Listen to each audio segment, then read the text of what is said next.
All right, this is a little update on these Murrays. I gotta be real quick. My phone has only got 5%, and this is like my fourth time trying to make this video. My phone froze.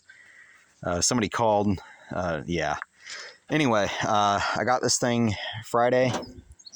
It was a Facebook Marketplace find. It was probably paid too much for it, but this is the style I've been looking for. I settled on buying this because I couldn't find one of these for a decent price, and plus these things are getting older now. It's the right color, it's got the right paint scheme.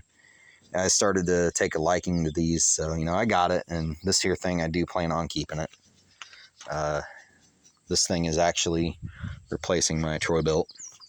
But this here, the story on it is it sat for 10 years. When it was parked, it did run, it did cut, it just had a really bad oil leak. The deck was rusted, tires would go flat.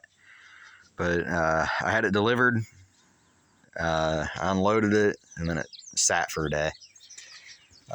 Saturday, I was mowing the ditch area with my Troy Bilt, and the deck idler pulley left the chat. It just melted into nothing. Belt got wrapped up in the pulleys and started to shred itself with everything else that's wrong with it. Oh, and then the deck spindle bearing let go.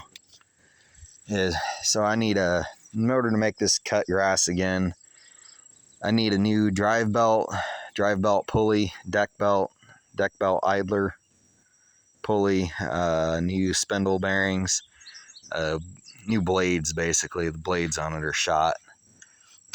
It's just gonna cost, I don't have the time to mess with it right now, and it's really just not feasible.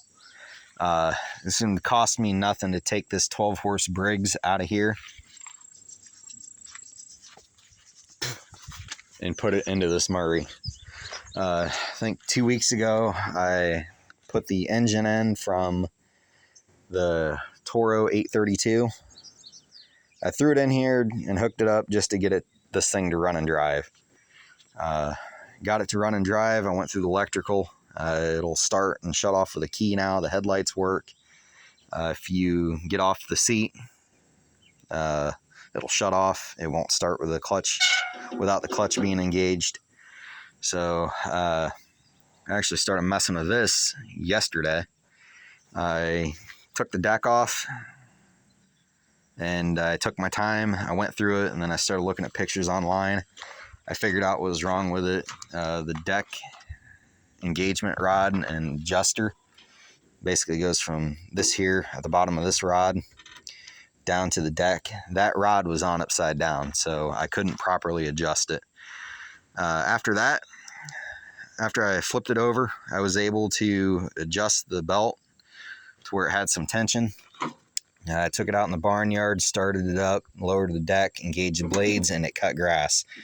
The biggest issue is when I engage the blades, most of the time it springs back like that. If I really slam it, it'll stay. But when it's running, most of the time it vibrates and it springs back. I have to figure that out. It's probably nothing too terrible, too difficult to mess with. But the 8-horse, it'll drive it around, it'll cut the grass, but when you get into tall stuff, it bogs out. It does not like cutting grass that's tall. And that's because it originally had a 12-horse, and